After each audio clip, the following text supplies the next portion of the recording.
आणि आजच्या या शुभ आचरण करण्याची विनंती मी करते.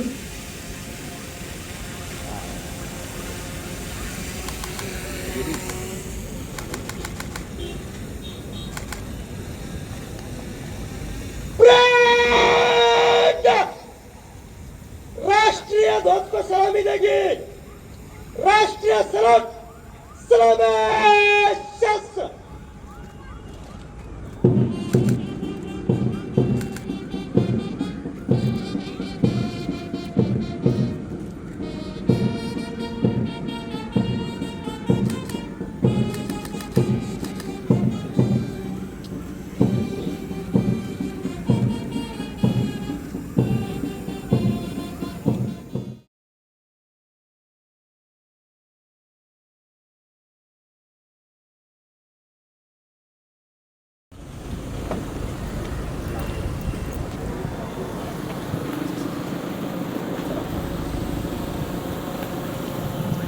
माननीय उपमुख्यमंत्री महाराष्ट्र राज्य भारतीय संविधानाची राष्ट्रीय एकतेची ताकद आणि शिस्तीचा महत्त्व शालेय विद्यार्थी महिला सर्व पर्यटकांनी दाखवलेली शिस्त समर्पण आणि राष्ट्रभक्ती ही भावी भारताच्या एकनाथजी शिंदे परेड कमांड. शिवाजी महाराज की जय भवानी. भारत माता की भारत माता की. महाराष्ट्राचा आराध्य दैवत छत्रपती शिवाजी महाराज, महात्मा ज्योतिबा फुले, क्रांतीज्योती सावित्रीबाई फुले, राजश्री छत्रपती शाहू महाराज, भारतरत्न डॉक्टर बाबासाहेब आंबेडकर यांना विनम्र अभिवादन. देशाला स्वातंत्र्य मिळवून देण्यासाठी ज्या थोर स्वातंत्र्य सेनानी, समाज सुधारकांनी बलिदान दिले त्यांना विनम्र अभिवादन. आपल्या या देशात प्रजासत्ताक स्थापन व्हावं म्हणून ज्यांनी नेतृत्व केलं त्या सर्व थोर व्यक्तींना प्रणाम. या देशाला विविध क्षेत्रात समर्थपणे उभं राहण्यासाठी ज्यांनी राजकीय, सामाजिक, सांस्कृतिक प्रगतीची दिशा दिली त्या सर्वांनाही दंडवत करतो. आज या ठिकाणी जमलेले लोकप्रतिनिधी,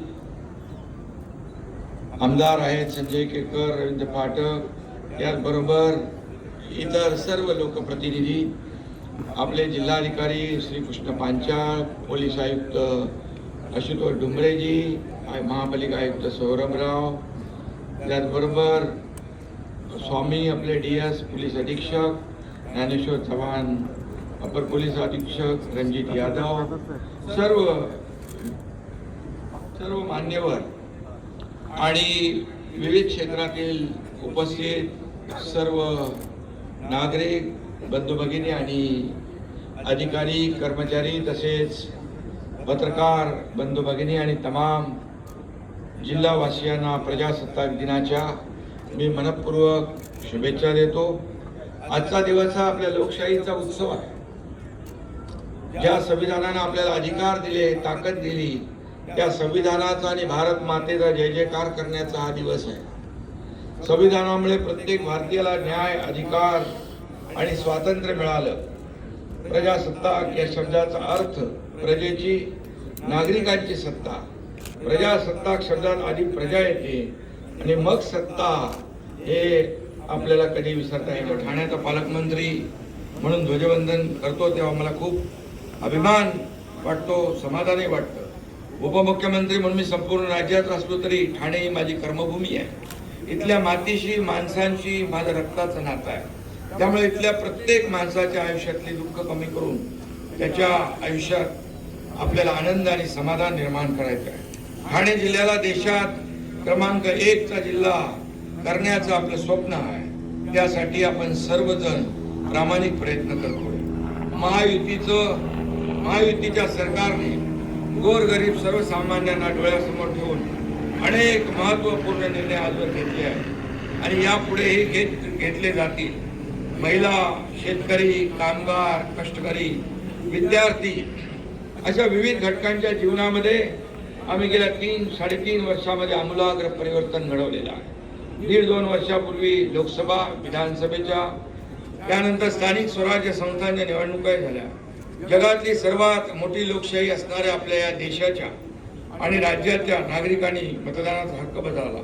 मायबाप जनतेने या प्रजेने भावनेचं राजकारण करणाऱ्यांना नाही तर विकासाला चालना देणाऱ्यांनाच पुढे आणलं. 3-3.5 वर्षातील महायुतीच्या सरकारच्या कामावर जनतेने विश्वासाची मोहर उमटवली. त्यामुळे आमची देखील जबाबदारी वाढलेली आहे. महाराष्ट्राला आणखी उत्तुंग भरारीसाठी आम्ही कटिबद्ध आहोत. गेल्याच आठवड्यात काल परवाच दावोस येथे मुख्यमंत्री देवेंद्र फडणवीसजी आणि आपले उद्योग मंत्री उदय सामंतजी यांनी जवळपास तब्बल 30 लाख कोटीच्या गुंतवणुकीचे एमओयू साईन केलेले आहे. 40 लाख रोजगार त्यातून निर्माण होणार आहे. मी मुख्यमंत्री महोदयांचं आणि मंत्री महोदयांचं मनापासून अभिनंदन करतो, कारण हाताला रोजगार, तरुणांना काम या माध्यमातून मिळणार आहे. मित्रहो, उपमुख्यमंत्री तसे ठाणे जिल्ह्याचा पालकमंत्री म्हणून माझा फोकस जिल्ह्याच्या सर्वांगीण विकासावर आहे. जिल्ह्यातील पायाभूत सुविधांचा विकास, वाहतूक कोंडी मुक्त वेगवान प्रवास, शेतीची प्रगती याकडे विशेष लक्ष देतोय आपण. जिल्ह्यात उद्योग व्यवसायांना चालना देऊन रोजगार निर्माण करायचा आहे. रखडलेल्या पुनर्विकास प्रकल्पांना चालना द्यायची आहे. जिल्ह्यातली सर्व आपल्याला शहरे आपल्याला झोपडपट्टी मुक्त करायची आहे. परवडणाऱ्या आणि पर्यावरण पूरक घरांची निर्मिती आपल्याला करायची आहे. गृहनिर्माण आणि नगर विकास यासारखी महत्वाची खाती तुमच्या पालकमंत्र्याकडे आहे. या दोन्ही खात्यांनी उत्तम कामगिरी सुरू केलेली आहे. गेल्या वर्षी नवे गृहनिर्माण धोरण आपण जाहीर केलं. त्यामुळे लाखो कुटुंबांना परवडणारा आणि हक्काचं घर मिळण्याचा मार्ग मोकळा झालेला आहे. मोठ्या प्रमाणात रखडलेले प्रकल्प एसआरएचे असतील, धोकादायक इमारतींचे असतील, क्लस्टरचे असतील, त्याला चालना देऊन लाखो लोकांना घर देण्याचं काम करतात. आदरणीय प्रधानमंत्री नरेंद्र मोदीजी देशाला पुढे नेत आहेत. आर्थिक महासत्तेकडे नेत आहेत. 11व्या क्रमांकावरून 14व्या क्रमांकावर आपण संकल्प आपला 3ऱ्या क्रमांकावर आहे. मोठमोठ्या प्रगत देशांना मागे टाकून बुलेटच्या वेगाने आपण पुढे जातोय.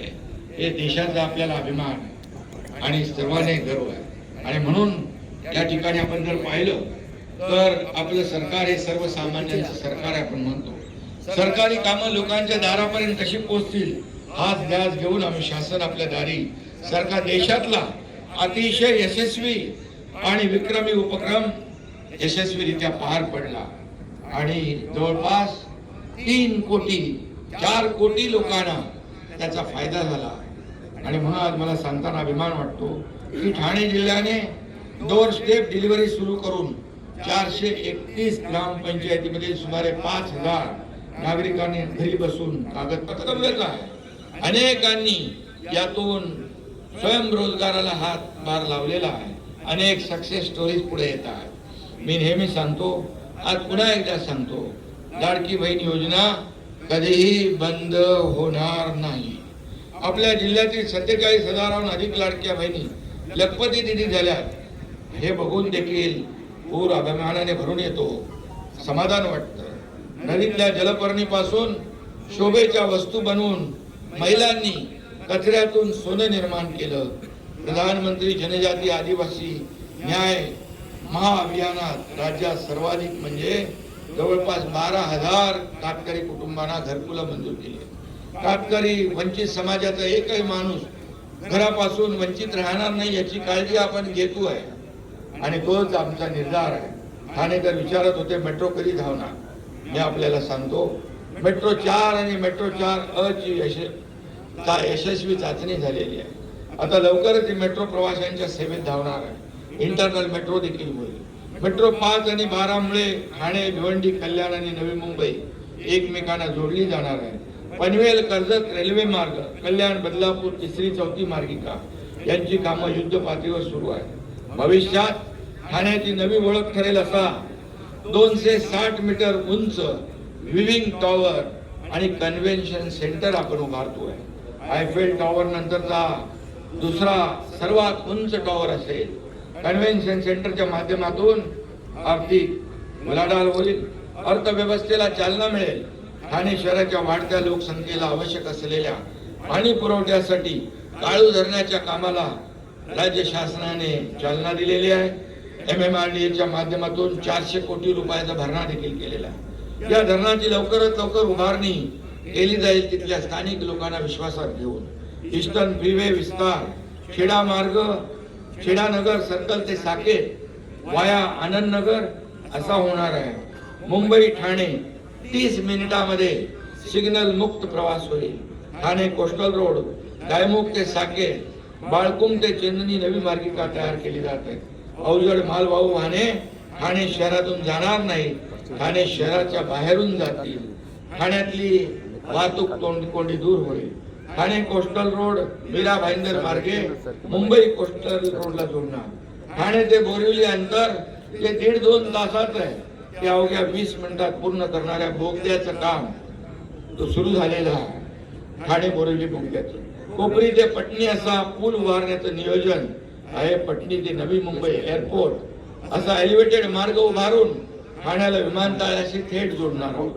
विरार अलिबाग मल्टीमॉडल कॉरिडॉर JNPTतून राज्याच्या बाहेर जाणारी अवजड वाहने शहराबाहेरूनच जातील. ठाण्याला जागतिक स्तरावरील बिझनेस हब बनवण्यासाठी आपण आमने ग्रोथ सेंटर प्रकल्पाला मंजुरी दिलेली आहे. त्यामुळे 176 गावांचं भाग्य बदलणार आहे. मोठ्या प्रमाणात रोजगारही निर्माण होईल. प्रदूषण कमी करण्यासाठी आपण 52 किलोमीटरची वॉट टॅक्सी देखील आपण आणतोय. मुंबईमध्ये BKC मध्ये कुर्ल्यामध्ये आणि ठाण्यामध्ये देखील आपण त्याचा प्रयोग करतोय. आजचं ती लास्ट माइल कनेक्टिव्हिटीसाठी हे उपयुक्त ठरेल. आजचं युग तंत्रज्ञानाचं आहे. आपलं प्रशासन मागे राहून चालणार नाही आणि एकामेकाच्या हातात हात घालून आपण काम केलं पाहिजे. AI टूलचा वापर करून गतिमान प्रशासन देणारा ठाणे हा आघाडीचा जिल्हा ठरतोय. प्रशासनातील ही गतीच सामान्य माणसाचा विकास साधणार आहे. मला सांगताना अभिमान वाटतो की ठाणे जिल्ह्याचं दरडोई उत्पन्न आज राज्याच्या सरासरीपेक्षा जास्त. शहरातला मध्यमवर्गीय नागरिक असो त्याला प्रत्येकाला वाटलं पाहिजे हे माझं सरकार आहे. आणि म्हणून विकास करताना आपण निसर्गाला विसरलेलो नाही. मीरा भाईंदर मध्ये देखील आपण जपानी मियावाकी तंत्रज्ञानाने अर्बन फॉरेस्ट उभारतोय. ठाण्यामध्ये देखील अनेक ठिकाणी अर्बन फॉरेस्ट उभारतोय. आणि म्हणून हे पर्यावरणाचा समतोल राखण्यासाठी आवश्यक आहे.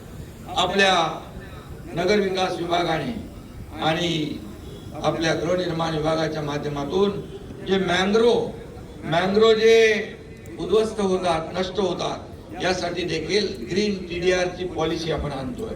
त्यामुळे मँग्रोवचं जतन होईल, प्रोटेक्ट होतील आणि पर्यावरणाचा समतोल राखला जाईल. सरकारी कार्यालयासाठी आपण सौर ऊर्जेचा वापर वाढवत आहोत. शेती क्षेत्रात आपल्या शेतकऱ्यांनी ठाणे पॅटर्न भेंडी लागवडीतून जागतिक ओळख निर्माण केलेली आहे. जिल्ह्यात 7000 हेक्टरवर आपण नैसर्गिक शेतीचा विस्तार करतो. प्रत्येक क्षेत्रात आपला ठाणे पॅटर्न असायला हवा. विकासाची गंगा कुठेही थांबणार नाही. आपण सर्वांनी मिळून एक सशक्त, समृद्ध आणि आनंदी ठाणे घडवूया. देशाचे लोकप्रिय आणि यशस्वी प्रधानमंत्री नरेंद्र मोदीजी यांच्या मार्गदर्शनाखाली या राज्याचा डबल इंजिन सरकार म्हणून आपण पुढे नेतो आहे. आणि देशाचे गृहमंत्री आणि सहकार मंत्री अमित शहा यांनी देखील सहकार क्षेत्रामध्ये आमूलाग्र बदल घडवले, अनेक रिफॉर्म्स आणले. आपल्या महाराष्ट्रात देखील सहकार क्षेत्रात त्यांच्यामध्ये 10,000 कोटींचा इन्कम टॅक्सचा माफ करण्याचा निर्णय त्यांनी घेतला आणि सहकार क्षेत्राचे पॅक्ट ती ताकद वाढवण्याचा निर्णय घेतलेला. आणि म्हणून 20% राजकारण, 80% समाजकारण आपण करतो. आदरणीय प्रधानमंत्री या देशाची वाटचाल आर्थिक महासत्तेकडे नेत आहे. जगातल्या 3ऱ्या आर्थिक महासत्तेच्या दिशेने आपण झेपावतोय. 2047 पर्यंत भारताला आत्मनिर्भर आणि विकसित राष्ट्र बनवायचं आहे. महाराष्ट्र देशाचं ग्रोथ इंजिन आहे. आपलं राज्य जेवढ्या झपाट्याने विकसित होईल तेवढा देश अधिक वेगाने प्रगतीपथावर जाईल. त्यात मुंबई पाठोपाठ ठाणे जिल्ह्याला सर्वाधिक योगदान द्यायचं आहे. आपलं योगदान मुंबई पाठोपाठ द्यायचं आहे. नीती आयोगाने सांगितलं आपलं $1 ट्रिलियन पोटेन्शियल असताना त्यांनी जो अहवाल दिला त्याच्यामध्ये मुंबई आणि MMR फक्त $1 ट्रिलियन नाही तर $1.5 ट्रिलियन पोटेन्शियल आपल्याकडे आहे. आणि म्हणून ते आपण वापरलं पाहिजे. सर्व क्षेत्रात सेक्टरमध्ये आपल्याला ते पुढे नेलं. अर्पण की भूमी है, ये अर्पण की भूमी है, इसका कंकर कंकर शंकर है, इसका बिंदु बिंदु गंगा जल है. हम जिएंगे तो इसके लिए, हम मरेंगे तो इसके लिए.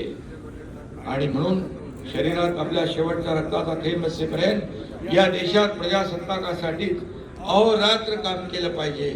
प्रत्येकाने हे मनाशी गाठ बांधली पाहिजे. पुन्हा एकदा तुम्हा सर्वांना प्रजासत्ताक दिनाच्या खूप खूप शुभेच्छा. धन्यवाद. जय हिंद, जय महाराष्ट्र. भारत माता की जय. भारत माता की जय. शिस्त याचा सुंदर संगम दिसतो ते महिला प्लाटून आपल्या समोर आहेत. नारी शक्तीची ही ताट उभी असलेली ओढ समाजाला स्पष्ट संदेश देते. होमगार्ड पुरुष वरिष्ठ प्लाटून कमांडर विशाल सानप, सुपर न्यूमररी श्री ज्ञानेश्वर पवार, पोलिसांना सहकार्य करणं व निष्काम सेवा करणं हे महत्वाचं काम जे होमगार्ड करतं. सामाजिक बांधिलकीचं प्लाटून कमांडर दुय्यम निरीक्षक श्री निनाद महाले, सुपर न्यूमररी दुय्यम निरीक्षक श्री उमेश गावकर. संवर्धनाय राजकोषाय प्रतिपादन हे ब्रीदवाक्य आणि महसूल जमा करणं, अवैध मद्य विक्रीला आळा. यानंतर अग्निशामक दल ठाणे, प्लाटून कमांडर अग्निशमन केंद्र अधिकारी श्री सुजित पष्टे, सुपर न्यूमररी अग्निशमन केंद्र श्री अमित शिंदे अग्निजन्य आपत्कालीन परिस्थितीत या दलाचा वापर करतो. मंडळी, ही परेड म्हणजे संविधानानं दिलेल्या न्याय, सुरक्षितता आणि लोकशाही मूल्यांचं संरक्षण करणाऱ्या शक्तीचा गौरवपूर्ण सन्मान आहे.